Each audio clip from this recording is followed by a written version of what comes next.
Innal hamdalillah nahmaduhu wa nasta'inuhu wa nastaghfiruhu wa nastahdihi wa na'udzu bihi min shururi anfusina wa min sayyiati a'malina. Man yahdihillahu fala mudilla lahu wa man yudlil fala hadiya lahu. Asyhadu an la ilaha illallah wahdahu la syarika lah wa asyhadu anna Muhammadan abduhu wa rasuluhu la nabiyya ba'dah. Allahumma salli wa sallim wa barik ala habibina wa syafi'ina wa qurrati a'yunina sayyidina wa maulana Muhammad wa ala alihi wa sahbihi wa sallim tasliman katsira. Amma ba'du, fa ya ayyuhal muslimun ittaqullah. Usikum wa nafsi awalan bi taqwallahi wa ta'atihi faqad fazal muttaqun. Qala Allah ta'ala fil Qur'anil Karim, a'udzu billahi minasy syaithanir rajim. Fattaqullaha mastata'tum wasma'u wa athi'u wa anfiqu khairan li anfusikum wa man yuqa shuhha nafsihi fa ulaika humul muflihun. Shadaqallahul azim. Ma'asyiral hadirin jamaah Jumu'ah rahimakumullah. Melalui mimbar ini saya mengingatkan pada diri saya dan mengajak kepada seluruh jamaah Jumu'ah untuk kita selalu berusaha meningkatkan iman dan takwa kita kepada Allah dengan sungguh-sungguh. Karena dengan bekal takwa inilah kita akan memperoleh keselamatan dan kebahagiaan yang hakiki di dunia dan di akhirat. Ma'asyiral hadirin rahimakumullah. Di dalam Al-Jami'us Sahih atau yang dikenal dengan Sahih Al-Bukhari, ada hadis riwayat dari sahabat Anas Ibnu Malik radhiyallahu anhu. Sahabat Anas bercerita, ja'a thalathatu rahtin ila buyuti azwajin Nabi sallallahu alaihi wasallam. Datang 3 orang menuju ke rumah istri-istri Rasulullah sallallahu alaihi wasallam. Yas'aluna an ibadatin Nabi sallallahu alaihi wasallam. Mereka bertanya kepada istri Nabi tentang bagaimana ibadah yang dilakukan oleh Nabi Muhammad sallallahu alaihi wasallam. Falamma ukhbiru ka'annahum taqalluha. Maka ketika mereka diberi informasi atau mereka mendapatkan informasi tentang bagaimana ibadahnya Rasulullah, seakan-akan mereka lalu merasa kecil atau melihat amal yang mereka lakukan sangatlah kecil. Faqalu, kemudian mereka berkata, wa aina nahnu minan nabiy sallallahu alaihi wasallam qad ghufira lahu ma taqaddama min dzambihi wa ma ta'akhkhar.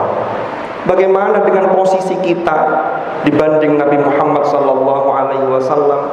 Padahal Nabi benar-benar dosanya telah diampuni, baik yang sudah lewat ataupun yang akan datang. Wa qala ahaduhum, lalu kemudian salah seorang di antara mereka 3 orang ini mengatakan, amma ana fa inni usallil laila abadan. Lalu dia bertekad, dia mengatakan, adapun aku, maka sungguh aku akan melaksanakan salat malam selamanya. Wa qala akhar, kemudian yang lain mengatakan, wa ana asumu ad-dahr wa la uftir. Saya akan berpuasa sepanjang tahun. Wa qala akhar, yang satunya lagi mengatakan, ana a'tazilun nisaa fala atazawwaju. Saya akan menjauhi para wanita-wanita dan tidak akan menikah abadan selamanya. Faja'a Rasulullah sallallahu alaihi wasallam, Maka tidak lama kemudian Rasulullah datang. Faqal, kemudian Rasulullah berkata, Rasulullah dawuh, antumul ladzina qultum kadza wa kadza. Kalian semua telah mengatakan, telah berikrar ini dan ini. Ama wallahi inni la akhsyakum lillahi wa atqakum lahu, lakinni asumu wa uftir. Demi Allah, sesungguhnya aku adalah orang yang paling takut dibanding kalian kepada Allah, dan aku adalah orang yang paling takwa kepada Allah dibanding kalian. Akan tetapi aku berpuasa, aku juga berbuka. Wa usalli wa arqud, aku juga mendirikan sholat dan aku juga tidur. Wa atazawwajun nisa, dan aku juga menikahi perempuan. Faman raghiba an sunnati falaysa minni, maka barang siapa yang membenci terhadap sunnahku, maka dia bukan termasuk dari golonganku. Ma'asyiral hadirin rahimakumullah. Hadis ini memberikan penjelasan kepada kita bahwa sesungguhnya dalam menjalani kehidupan ini, takwa sesungguhnya tidak hanya urusan sholat, urusan hal-hal yang terkait dengan Allah Subhanahu wa ta'ala secara vertikal atau secara langsung, tetapi takwa dimensinya sangat luas, termasuk dimensi-dimensi sosial. Di situ ada unsur ketakwaan.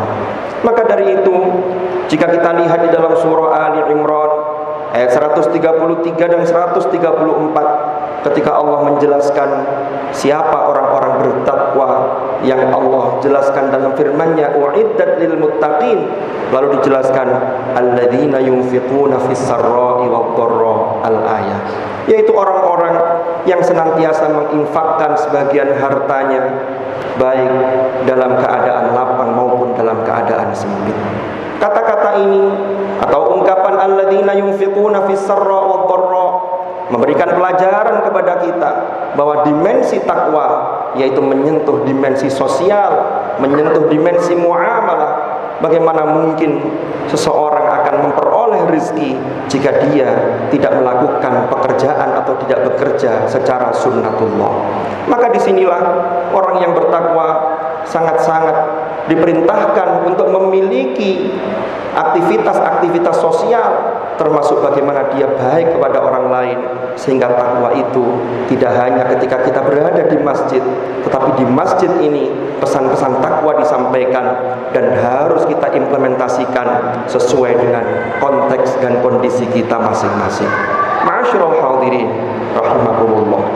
Di dalam surah An-Nur ayat 37, yang dipuji oleh Allah bukan hanya orang yang sholat tapi tidak melakukan pekerjaan apapun, tetapi yang dipuji oleh Allah adalah orang-orang yang beribadah, yang bertasbih, tetapi tetap melakukan aktivitas-aktivitas sosial, ia tetap melakukan muamalah bersama makhluk, yang Allah dawuh dalam firman-Nya, rijalul la tulhihim tijaratu wala bai'un an dzikrillahi wa iqamis salati wa ita'iz zakat yakhafuna yawman tataqallabu fihi al-qulub wal absar.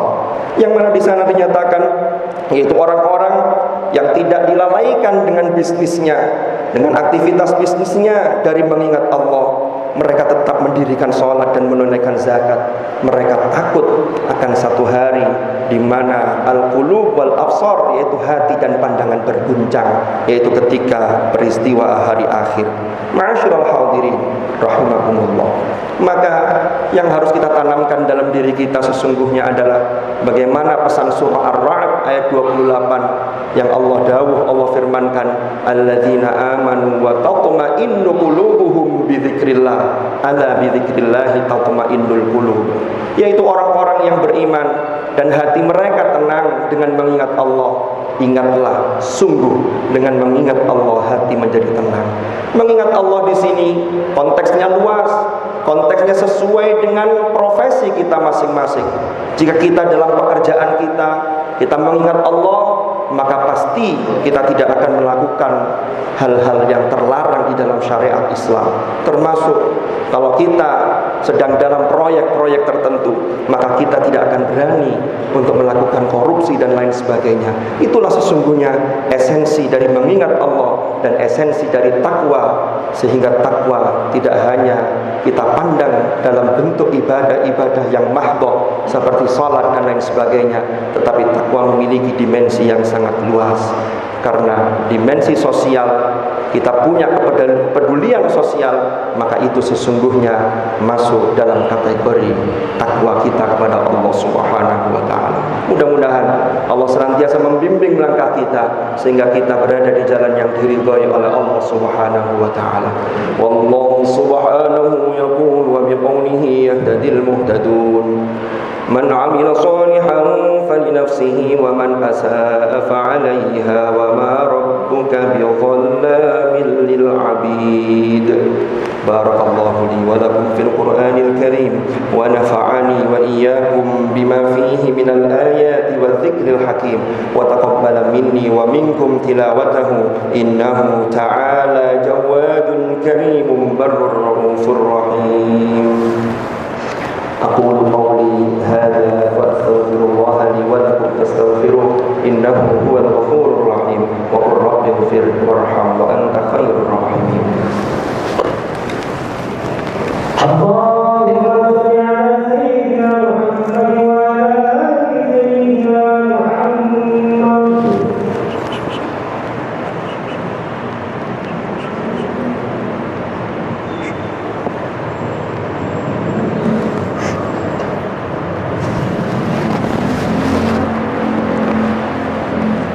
الحمد لله رب العالمين الذي أرسل رسوله بالهدى ودين الحق ليظهره على الدين كله وكفى بالله شهيدا أشهد أن لا إله إلا الله وحده لا شريك له وأشهد أن محمدا عبده ورسوله لا نبي بعده اللهم صل وسلم وبارك على حبيبنا وشفيعنا وقرة أعيننا سيدنا ومولانا محمد وعلى آله الأطهار وأصحابه الأخيار ومن على منهجهم سار.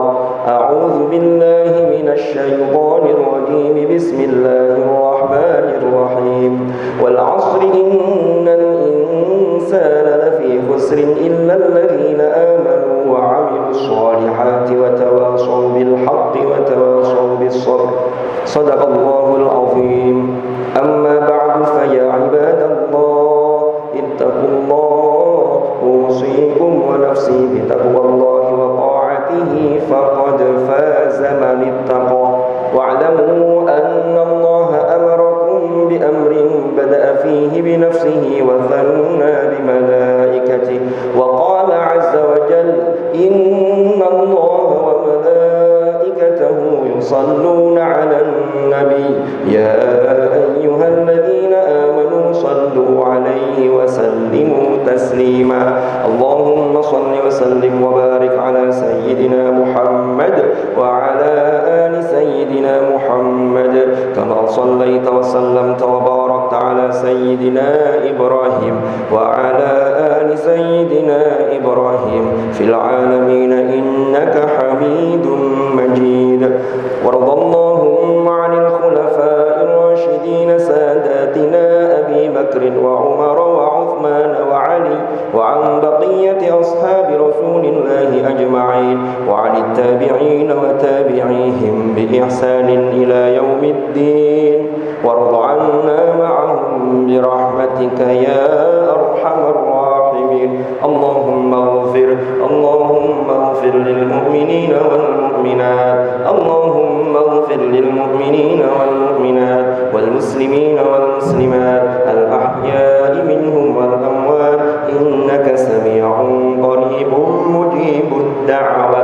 اللهم أصلح لنا ديننا الذي هو عصمة أمرنا وأصلح لنا دنيانا التي فيها معاشنا وأصلح لنا آخرتنا التي إليها معادنا واجعل الحياة زيادة لنا في كل خير واجعل الموت راحة لنا من كل شر يا أرحم الراحمين الراحمين ربنا اغفر لنا ولوالدينا وارحمهم كما ربونا صغارا ربنا هب لنا من أزواجنا وذرياتنا قرة أعين واجعلنا للمتقين إماما ربنا آتنا من لدنك رحمة وهيئ لنا من أمرنا رشدا ربنا آتنا في الدنيا حسنة وفي الآخرة حسنة وقنا عذاب النار عباد الله إن الله يأمر بالعدل والإحسان وإيتاء ذي القربى وينهى عن الفحشاء والمنكر والبغي يعظكم لعلكم تذكرون فاذكروا الله العظيم يذكركم واشكروه على نعمه يزدكم واسألوه من فضله يعطكم ولذكر الله أكبر أقيموا الصلاة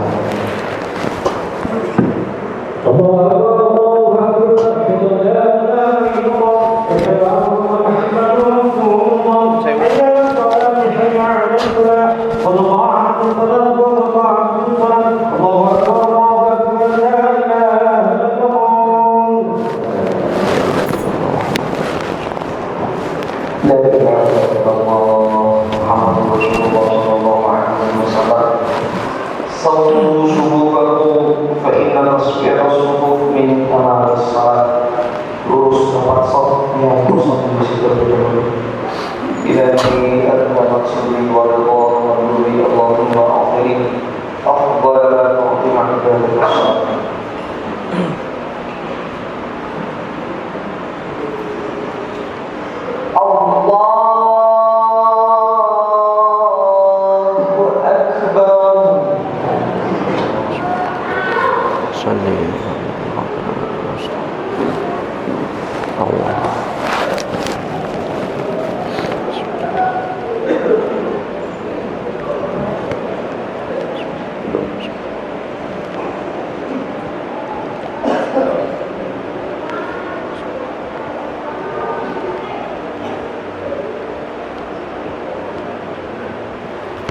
Bismillahirrahmanirrahim. Alhamdulillahi rabbil alamin. Ar-Rahmanir-Rahim. Maliki yawmiddin. Iyyaka na'budu wa iyyaka nasta'in. Ihdinas siratal mustaqim. Shiratal ladzina an'amta 'alaihim ghairil maghdubi 'alaihim waladdallin.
إذا